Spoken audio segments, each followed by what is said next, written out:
you first thing, what is the number range and functionality? One number range functionality is called external. First of all, I will tell you internal number range. I think I understand this one. Internally is automatically arranged, automatically assigned. External is manual assignment, isn't it? Oh, very good, yeah. Very good. Okay, external number is internal number. So it's not required to explain you, or is required to explain you? Not required. Okay, as you wish. Okay, as you wish. So normally I'm going to some other session. I'm just telling you what are the field screen layout. I'll tell you the functionality. Field screen layout means XK01. You will get it. So to create a vendor, I'm entering this the company. What is the company code? CG00. Purchasing organization also CG00. Account group. What is account group? Account group is DOMB. Don't be right. Press enter. So suppose you got some requirement to make some mandatory fields, to make some hide field. With this field, suppose your client is telling this, boss, I don't require this field. We do miss our user is misusing this field, so we don't want this field over here.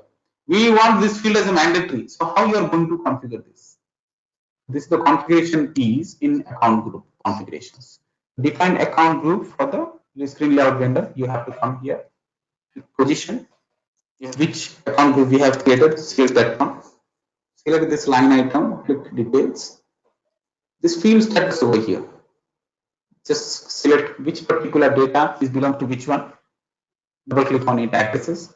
Name one is right now is optional entry. You can make it as a requirement. They don't require this search term. As an example, I'm telling you.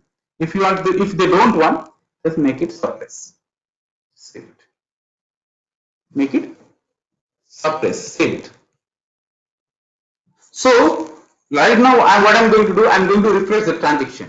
I have done the configurations. I'm going to refresh the transaction past and XK01.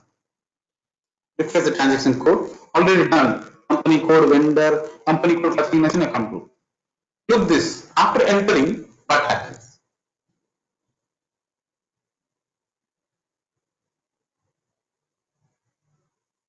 Look this. Name one field is mandatory. You can observe this. And search term, there is no fields are available over here. Right? So this is the configuration if you want to do. If the client is asking to make some mandatory fields, to make some hide, to field some hide. Okay, to make field some mandatory fields, make it optional. You can do the settings from this configuration. Okay, this general data, company code data, purchasing data, whatever it may be, if you want to do it, you can do it. Okay, done. So the configuration is right now done.